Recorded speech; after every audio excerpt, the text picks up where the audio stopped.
बड़ी खबर दिल्ली एनसीआर के लोगों को नए साल पर राहत भरी खबर है। आईजीएल ने दिल्ली एनसीआर में पीएनजी के दाम घटा दिए। आज से 70 पैसा सस्ती मिलेगी पीएनजी। आज एलपीजी के दाम भी घट सकते हैं।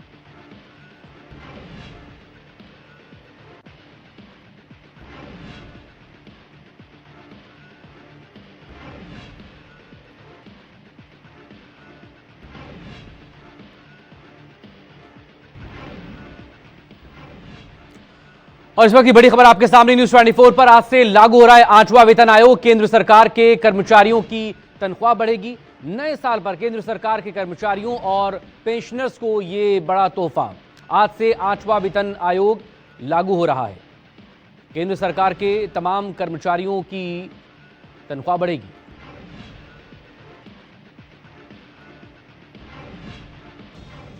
मुरादाबाद में सफारी कार ड्राइवर का रोड पर तांडव दिखा। रफ्तार इतनी तेज थी कि 2 लोगों को उड़ाते हुए कार दूर जा पलटी।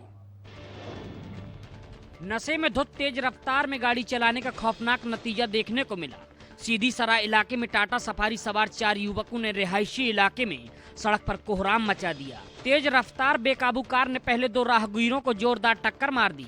इसके बाद घबराहट में भागने की कोशिश के दौरान कार ने सड़क किनारे खड़ी 2 मोटरसाइकिलों को भी चपेट में ले लिया। कुछ ही दूरी पर जाकर अनियंत्रित सफारी सड़क पर पलट गई। हादसे के बाद कार सवार 4 युवक गाड़ी से निकलकर फरार हो गए। एक बार फिर से छात्रा के सुसाइड का मामला सामने आया। छात्रा ने युवक से परेशान होकर जहर खाते हुए वीडियो भी बनाया। इसके बाद छात्रा ने आरोपी युवक के फोन पर वीडियो भेजा और मैसेज किया, तुम चाहते थे ना कि मैं मर जाऊं, अब तुम्हारे मन का हो जाएगा। अब खुश रहना, आजाद हो तुम, मुझे बहुत परेशान कर रखा था। मामला उत्तर प्रदेश के महोबा का है, जहां चंदौली गांव की प्रिया जो बीएससी 3rd ईयर की छात्रा ने जहर खाकर जान दे दी है। छात्रा को गंभीर हालत में भाई सामुदायिक स्वास्थ्य केंद्र भी लेकर पहुंचा था, जहां से झांसी रेफर कर दिया गया, लेकिन रास्ते में ही उसकी मौत हो गई। छात्रा 4 साल से परेशान थी, जिसकी शिकायत भी उसने की थी। बिजनौर में नए साल पर बाजार में शॉपिंग कर रही युवती को युवक ने चाकू की नोक पर दबोचा। गर्दन पर चाकू मार लगाकर जान से मारने की कोशिश भी की,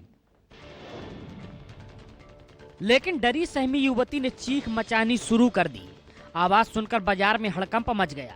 इसी दौरान शहर में गश्त कर रही पुलिस सूचना पाकर तुरंत मौके पर पहुंची। पुलिस ने सतर्कता के साथ पहले युवती को आरोपी के चंगुल से छुड़ाया और फिर उसे हिरासत में लिया। पुलिस ने नाबालिग युवती को उपचार के लिए अस्पताल भेजा। आरोपी से पूछताछ के जरिए पुलिस की कोशिश ये पता लगाने की है कि आखिर उसने इस घटना को अंजाम क्यों दिया। इसके साथ ही आरोपी के आपराधिक रिकॉर्ड भी खंगाले जा रहे हैं। राजस्थान के धौलपुर में पत्नी ने अपने ही पति का कत्ल करवा दिया। पुलिस की जांच में सामने आया हत्या करवाने के पीछे की असल वजह। मामला धौलापुर के दोनारी गांव का है और हत्या के पीछे की वजह प्रेमी से प्यार का पागलपन है। 29 दिसंबर को पुलिस को शेरगढ़ किले के पास 50 फीट गहरे गड्ढे में एक युवक का शव मिला था। मृतक की पहचान रविकांत सिंह के तौर पर हुई। जांच के दौरान मृतक की पत्नी की चुनरी और खून से सना एक पत्थर मिला। इसी के बाद पुलिस का शक गहराया। छानबीन के दौरान आरोपी प्रेमी शिकंजे में आया। पुलिस की पूछताछ में आरोपी ने हत्या की बात कबूली, जिसके बाद उसे गिरफ्तार कर लिया गया। अभी मृतक की पत्नी फरार है, जिसे पुलिस ढूंढ रही है और आगे की जांच जारी है। गोवा के जिस नाइट क्लब में आग लगने से 25 लोगों की मौत हुई थी, उसे लेकर मजिस्ट्रियल जांच रिपोर्ट में बड़ा खुलासा हुआ। जांच रिपोर्ट प्रशासनिक लापरवाही और नियमों की अनदेखी को उजागर कर रही है। रिपोर्ट के मुताबिक नाइट क्लब उस जगह पर बना था जहां नमक की खेती होती थी। इसके अलावा यह क्लब बिना किसी लाइसेंस के अवैध रूप से चल रहा था। ये नाइट क्लब बिना जरूरी परमिशन और सुरक्षा मानकों के लंबे समय तक चलता रहा। इसके पास फायर सेफ्टी से जुड़े जरूरी डॉक्यूमेंट भी नहीं थे। यही नहीं, जांच रिपोर्ट के मुताबिक स्थानीय पंचायत को इस अवैध निर्माण और संचालन की जानकारी भी थी। इसके बावजूद कोई कार्रवाई नहीं की गई। इससे ये साफ है कि प्रशासनिक स्तर पर गंभीर लापरवाही बरती गई। ईडी ने मनी लॉन्ड्रिंग मामले में दिल्ली में इंद्रजीत सिंह यादव और उसके सहयोगियों पर बड़ी कार्रवाई की। यह कार्रवाई पीएमएलए के तहत हुई, जिसमें यादव पर अवैध वसूली और जबरन लोन सेटलमेंट से जुड़े पैसों को सफेद करने का आरोप है। छापेमारी में 512 करोड़ नकद और 880 करोड़ के जेवरात समेत कुल 50 करोड़ से अधिक की संपत्ति जब्त की गई। ईडी अधिकारियों के मुताबिक मामले से जुड़े अन्य ठिकानों पर भी तलाश जारी है। और आगे और खुलासे होने की संभावना है।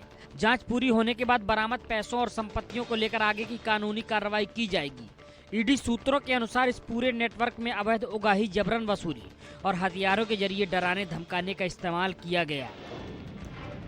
बीकानेर में पुलिस के शिकंजे में मारपीट के आरोपियों का जुलूस निकाला गया। बाजार के बीचों बीच इन अपराधियों का जुलूस निकाल पुलिस की कोशिश ये संदेश देने की थी कि यूपी में अपराध और अपराधियों की कोई जगह नहीं है। लूट, मारपीट, पत्थरबाजी जैसे गंभीर मामलों में शामिल इन 5 आदतन बदमाशों का बीकानेर पुलिस ने जुलूस निकाला। बदमाशों को महिलाओं के कपड़े पहनाए गए और फिर 3 किलोमीटर तक पैदल घुमाते हुए शहर के कई इलाकों पर उनका जुलूस निकाला। इस दौरान बदमाश चुन्नी से अपना मुंह छिपाते हुए दिखाई दिए। लोगों ने जब बदमाशों के जुलूस को देखा तो पुलिस प्रशासन जिंदाबाद के नारे लगाए। पुलिस ने अधिकारियों को बताया कि ये कार्रवाई अपराधियों के मन में कानून का भय पैदा करने और आमजन में सुरक्षा की भावना मजबूत करने के उद्देश्य से की गई। और बड़ी खबर है बरेली से, जहां पर एडीएम निवास के सामने एक बिल्डिंग में आग लग गई। 3 मंजिला कॉम्प्लेक्स की दूसरी मंजिल पर लगी आग। बिल्डिंग में बने ऑफिस पूरी तरह से जल गए हैं। दूसरी मंजिल पर फाइनेंस समेत कई ऑफिस वहां पर हैं। बड़ी खबर इस वक्त आपके सामने बरेली से, जहां पर एडीएम निवास के सामने वाली इमारत में आग लग गई। ये 3 मंजिला एक कॉम्प्लेक्स है जिसकी दूसरी मंजिल पर ये आग लगी। और ये देखिए आग की तस्वीरें आपके सामने इस वक्त न्यूज़ 24 पर आप देख सकते हैं इन आग की तस्वीरों को। और एडीएम निवास के सामने की बिल्डिंग में ये आग लगी है। 3 मंजिला कॉम्प्लेक्स के दूसरी मंजिल पर यह आग लगी। बिल्डिंग में बने ऑफिस पूरी तरह से जल गए हैं। फाइनेंस समेत कई ऑफिस यहां पर मौजूद हैं। और ये देखें आग लगने के बाद किस तरह से अफरा तफरी वहां पर मच गई। नीचे बड़ी तादाद में लोग भी इकट्ठा हो गए। और अब बात देश के सबसे स्वच्छ शहर कहे जाने वाले इंदौर की, जहां दूषित पानी पीने की वजह से 5 लोगों की मौत हो गई, 40 से ज्यादा बीमार हो गए। इंदौर का भागीरथपुरा इलाका इस समय भीषण जल त्रासदी से जूझ रहा है। नर्मदा पाइपलाइन लीकेज की वजह से उसमें दूषित पानी मिल गया, जिससे करीब 5 लोगों की मौत हो चुकी है और 40 लोग बीमार हैं। हालांकि मौतों के आंकड़े को लेकर स्थानीय निवासियों और प्रशासन के बीच विरोधाभास खड़ा हो गया है। वहीं इस गंभीर लापरवाही पर सीएम मोहन यादव ने सख्त कार्रवाई करते हुए अधिकारियों को सस्पेंड कर दिया है। मृतकों के परिवार को 2 लाख रुपए तक की आर्थिक मदद देने की घोषणा की है। सभी मरीजों के इलाज का पूरा खर्च उठाने की बात कही है। मध्य प्रदेश के खरगोन जिले में बीते 2 दिनों से नर्मदा किनारे ऐसा मंजर दिखा जिसने लोगों को डरा दिया। यहां नर्मदा किनारे तड़प तड़प कर एक के बाद एक कई सारे तोते मर गए। एक्का ढक्कल पुल के पास 48 घंटे के अंदर ही अचानक 1-2 नहीं बल्कि 80 से ज्यादा तोतों की मौत हो गई। हरे भरे तोते जमीन पर बेसुध पड़े मिले तो पूरे इलाके में हड़कंप मच गया। सूचना मिलते ही पशु चिकित्सा विभाग और वाइल्ड लाइफ की टीम मौके पर पहुंची। मृत तोतों के सैंपल लिए और पोस्टमार्टम कराया गया। पहले आशंका जताई जा रही थी कि यह बर्ड फ्लू का मामला हो सकता है, लेकिन रिपोर्ट सामने आई तो मामला बिल्कुल अलग निकला। पशु चिकित्सकों के अनुसार तोतों की मौत का कारण फूड पॉइजनिंग और गलत खान-पान है। लेह और लद्दाख में फ्रेश स्नोफॉल से नए साल पर पर्यटकों की चांदी हो गई। द्रास क्षेत्र बर्फ की सफेद चादर से ढका नजर आ रहा है। नए साल पर पूरी वादी सफेद बर्फ की चादर से गुलजार हो चुकी है। चारों ओर फैली सफेद बर्फ, ठंडी हवाएं और पहाड़ों की खूबसूरती हर किसी को अपनी ओर खींच रही है। नए साल पर हुए स्नोफॉल पर पर्यटक आनंद उठा रहे हैं। ट्रैकिंग, स्कीइंग, स्नो फोटोग्राफी का आनंद लेने वाले पर्यटकों के लिए मौसम और भी खास बन गया है। वहीं संभावित बर्फबारी के चलते कई अहम रास्ते बंद कर दिए गए हैं। प्रशासन ने पर्यटकों से भी अपील की है कि वो मौसम अपडेट पर नजर रखें और सुरक्षित यात्रा की प्लानिंग बनाएं। बीकानेर का वेटलैंड इन दिनों प्रकृति के अद्भुत दृश्य का साक्षी बन रहा है। यहां 20,000 से ज्यादा कुर्जा पक्षियों ने अपना अस्थायी बसेरा बना लिया है। श्री गंगानगर हाईवे के पास इस वेटलैंड इलाके में सुबह शाम दूर दूर तक इन पक्षियों की उड़ान और कलरव सहज ही देखा और सुना जा सकता है। ये कुर्जा मंगोलिया, कजाकिस्तान और साइबेरिया जैसे शीत क्षेत्रों से अगस्त सितंबर में उड़ान भरते हैं। हजारों मील की लंबी यात्रा तय कर ये पक्षी अक्टूबर के अंत तक राजस्थान पहुंचते हैं और मार्च तक यहाँ प्रवास करते हैं। गुर्जा पिछले करीब 40 सालों से बीकानेर क्षेत्र में नियमित रूप से आते रहते हैं। राजस्थान के धौलपुर में नाबालिग से रेप के मामले में फरार चल रहा बर्खास्त जवान शिकंजे में आ चुका है। आरोपी आरएसी जवान राजेंद्र सिसोदिया को पुलिस ने वृंदावन से गिरफ्तार किया। आरोपी राजेंद्र सिसोदिया पहचान छिपाने के लिए भेष बदल कर रह रहा था। वो बुर्का पहन कर रह रहा था जिससे किसी को उस पर शक ना हो। गिरफ्तारी के बाद आरोपी को धौलपुर लाया गया, जहां पुलिस ने आगे की कानूनी कार्रवाई शुरू कर दी है।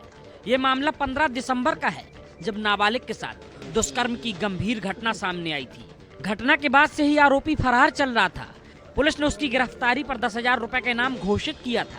आरोपी से पूछताछ की जा रही है और मामले से जुड़े अन्य पहलुओं की जांच भी की जा रही है। जयपुर में कुछ खास अंदाज में नए साल का जश्न मना। न ही लोग डीजे की धुनों पर यहां पर थिरके और न ही यहां बार में कोई जश्न था, बल्कि 1.25 लाख दीपों की लौ में नया साल रोशन हुआ, जहां बच्चे, युवा, महिलाएं और बुजुर्ग हर उम्र के लोग एक साथ दीप जलाते नजर आए। रंगीन लाइटिंग और पारंपरिक संगीत ने पूरे माहौल को उत्सव में बदल दिया। यहाँ पार्टी का मतलब शोर नहीं, बल्कि संस्कृति के साथ जुड़ाव नजर आया। माहौल ऐसा कि जो वहां पहुंच रहा था वो दूसरी जगह जाने के बजाय वहीं रुककर जश्न मनाने लगा। जयपुर ने यह सिखाया कि नए साल का जश्न सिर्फ सेलिब्रेशन नहीं, बल्कि संस्कार और संस्कृति का उत्सव भी हो सकता है। जम्मू के अखनूर सेक्टर में सीमा पर तैनात जवानों ने नए साल का स्वागत देशभक्ति और जोश के साथ किया। यहां से जवानों ने पूरे देश को संदेश दिया कि सरहद पूरी तरह से महफूज है, सुरक्षित है। ढोल नगाड़ों की गूंज पर महिला और पुरुष जवान भांगड़ा करते नजर आए। अपने घरों से दूर जवान एक साथ मिल खुशी के पलों को यादगार बनाते नजर आए, जिससे बॉर्डर पर चारों तरफ माहौल खुशनुमा नजर आ रहा था। ऑपरेशन सिंदूर की कामयाबी के बाद नए साल का ये जश्न जवानों के लिए और भी खास था। जवानों का कहना था कि हालिया ऑपरेशन में मिली सफलता उनका हौसला दोगुना कर दिया है, इसलिए नए साल की खुशी भी दोगुनी है।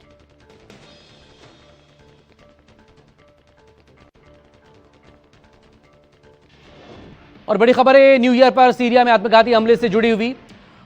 एलेप्पो ब्लास्ट में पुलिस अधिकारी की मौत की खबरें। हादसे में 2 लोग गंभीर रूप से जख्मी बताए जा रहे हैं। बड़े हमले की कोशिश में थे ये सुसाइड बॉम्बर, बड़े हमले की तैयारी में थे। पिछले 13 दिसंबर को भी एक बड़ा अटैक वहां पर किया गया था सीरिया में ही।